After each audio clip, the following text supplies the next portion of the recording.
अपनी आत्मकथा को और आगे बढ़ाते हुए अब मैं बताऊंगा कि मैंने जब क्लास 7 की या क्लास 8 की मैंने विज्ञान पढ़ी, उसमें लेसन होता है तो उसमें मैडम क्यूरी का वो लेसन पढ़ा था। तो उसमें वो मेज की डोर में रेडियम जैसा कुछ भूल जाते हैं तो किसी प्लेट में वो बन जाता है निशान वगैरह, तब वो उसी से उन्होंने रेडियम की खोज की थी। तो मैंने एक बात कही थी कि अपने मित्र से ये कहा था कि कोई जानबूझ के कोई चीज़ नहीं खोजता, गलती से खोज लेता है। ये बात मैंने उस समय कही थी। और भी एक वैज्ञानिक के विषय में मैंने उस समय पढ़ा था, तो उसमें उसी विज्ञान की बुक में लिखा था कि उस व्यक्ति की बात लोग 100 साल बाद माने थे कि ये बंदा सही कह रहा। तो मैं भी सोचा करता था कि ऐसा तो नहीं कि मेरी भी बातें लोग बहुत साल बाद समझ पाएंगे या मान पाएंगे, क्योंकि जब भी मैं कुछ बोलता था तो लोग उतनी गहराई से समझ नहीं पाते थे, ऐसा होता था।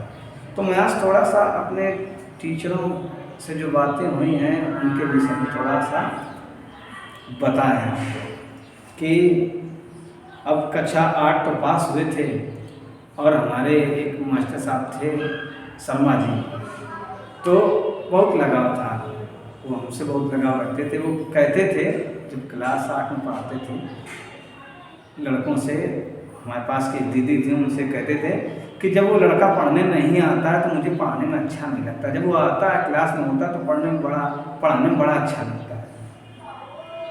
तो और उन्होंने मैथ भी हमें पढ़ाई थी। फिर क्या था कि वो स्कूल छोड़ के जा रहे थे तो मैं उनके पास खड़ा था, वो कहने लगी बेटा मैं अब जा रहा हूँ। हमने कहा जी गुरुजी। अब गुरुजी कहने की आदत थी, कहने लगे एक बात सदैव याद रखना। हाँ बताइए गुरुजी। उन्होंने बस यही कहा कि बेटा सदैव तुम अपने मन का काम करना। तो हमने तुरंत पूछा कि गुरुजी आत्मा की बात सुननी चाहिए, मन की बात नहीं सुननी चाहिए, मन तो ऐसे ही होता है तो भटका देता है। तो उन्होंने एक ही बात कही थी, नहीं बेटा तुम्हारा मन ही तुम्हारी आत्मा है, सदैव अपने मन का ही करना था। अब उन्होंने ऐसा क्यों कहा और कैसे कहा, पर कहा तो मैंने वो चीज़ याद रखी। अब हमारे एक और आर के मास्टर साहब थे, तो वो हमसे कहते थे कि दिलीप तुम्हारा चेहरा अच्छा है, तुम गोरे भी हो, लेकिन यदि और तुम्हारी बुद्धि भी सही, अगर तुम्हें सामाजिक ज्ञान हो जाए तो कितना अच्छा रहेगा। तो उनकी बात मैंने समझी कि चलो मैं सामाजिक ज्ञान करूँगा। एक बार ऑफिस में ही था तो कुछ काम था, तो और भी टीचर खड़े थे। अब वो कहने लगे तारीफ, कहने दिलीप को भाई उस चीज़ से कोई मतलब नहीं होता है, कोई मतलब नहीं है, वो अपने काम से काम रखता है, वो चीज़ से मतलब ही नहीं। अब हम वही गंगाधर की हट्टी में खड़े हो गए, हम ऐसे खड़े। अब हम सोच रहे हमने गुरुजी जाने तो बहुत कुछ है, लेकिन आप न जानो हम कितना जाना। तो कुछ ऐसी आदत होती कि जब भी लड़कियों की विषय में बात होती थी गंगाधर बन जाओ, कुछ भी नहीं पता। तो ऐसे ही उनकी ये बात आज भी याद है। और हमारे एक दीक्षित जी थे, उन्होंने क्लास 9 में मुझे मैथ पढ़ाना चालू किया था। उनका भी एक कहना था कि जैसे कोई बिच्छी पानी में गिर गई और उसे तुम्हें बचाना है, तुम्हें बचाना भी है, उसका काम डंक मारना है, तो वो डंक मारेगी और तुम्हें बचाना है, उसको अपना काम करने दो, तुम्हें अपना काम करना है। इससे मैंने बहुत सीख ली थी, जहाँ जरूरत होती तो वैसे हम जोड़ देते थे। और क्लास 9 की बात थी, क्लास 9 की बात थी कि वही आर के मास्टर साहब थे, तो उन्होंने कहा यार इस गांव के लोग लड़के तो बिल्कुल जीरो गाना गा नहीं सकते थे। हम उसी में बैठे थे, क्लास 9 में थे, हमने हाथ उठाया, मैं सर जी रुको, गुरुजी रुक जाओ, जहाँ दिलीप कुमार हो वहाँ जीरो कैसे हो सकता है, हम लोग गाना सुनाते हैं। पहली बार मैंने गाना स्कूल में गाया था, और गाना भी हम वो बता दें जान पिक्चर का था।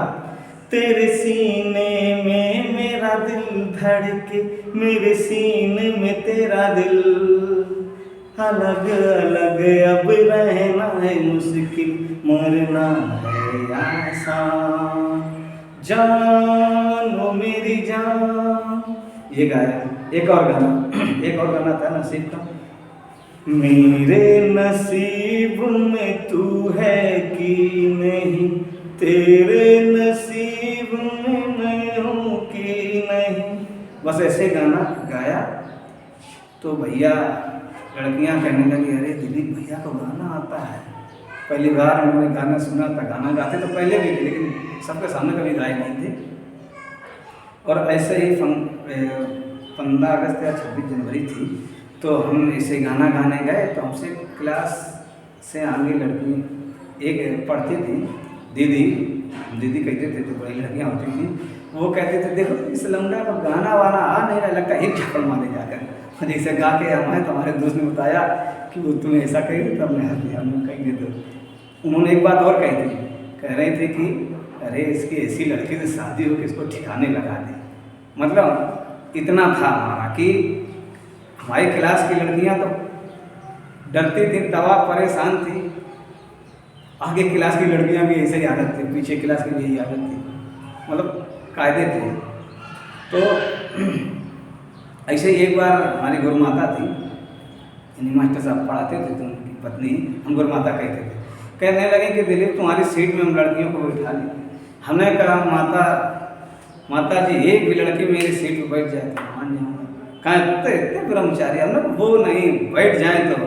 और वो जब स्कूल में आई तो उन्होंने कहा लड़कियाँ मेरे मेज पे नहीं बैठी, जहाँ मैं बैठा था किसी की दम नहीं कि मेरे मेज पे बैठ जाए। फिर बाद में कहने लगी अरे वाकई तो जो तुम कह रहे थे वाकई में ऐसा हम लोग ऐसा ही है, ऐसा स्टाइल में रहते थे। एक लड़के ने और हमसे जो सीनियर था उसने एक बात और कही थी, कह रहे थे यार लड़कियां तुमसे डरती बहुत है, लड़कियां दो ही लोगों से डरती हैं, या सबसे अच्छे इंसान से या सबसे खराब इंसान से। या तो तुम बहुत अच्छे हो या तो बहुत खराब हो। तब ने कहा भैया तुम पता करो जाके हम क्या बताएं। तो ऐसा रहता था हमारी आदत। और ऐसे मुझे कुछ सीखने को भी मिलता था और सीख भी लेते थे। हम सीखते सबसे थे, जाने अनजाने हम सीख सबसे रहे थे। तो ऐसा हमारी क्लास में हुआ करता था। तो ऐसे ही हमने अध्ययन किया तो कुछ ना कुछ तो मैं सीख पाया। और हमारे दीक्षित जी ने एक बार कहा कि वो एडिशन का पाठ पढ़ा रहे थे।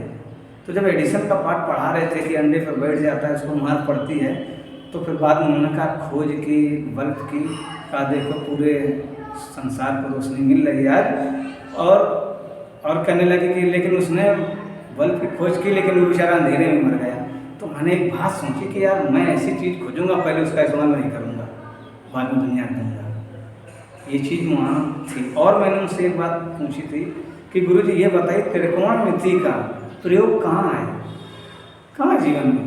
तो उन्होंने कुछ बताया था तो मेरे मन में कहा नहीं ये नहीं उपयोग है। और हमें एहसास था, आभास था कि उपयोग ये है, यानी अच्छी सोच का दिमाग चल रहा कि मैं से अच्छी सोच डेवलप होती है, यानी विकसित होती है। तो ये मैं सोचता था। और भी ऐसे बातें छोटी छोटी बताया करते थे। तो फिलहाल जो महत्वपूर्ण थी वो मैंने आज आपको बता दी है। और भी कुछ याद आएगा फिर बता देंगे। लेकिन अब जो फिल्मों से जो प्यार के प्रति हमारा डेवलपमेंट था, विकास था, वो चर्चा करेंगे। इसके बाद हाई स्कूल का चैप्टर ख़त्म कर दिया जाएगा। और एक बात और ऐसे बता दें कि चलो फिर बताएंगे, इतना बहुत है, बड़ा वीडियो हो जाएगा। आपने वीडियो देखा इसके लिए धन्यवाद। जुड़े रहिए, हमारी आत्मकथा सुनिए, कुछ ना कुछ सीख जरूर मिलेगी आपको।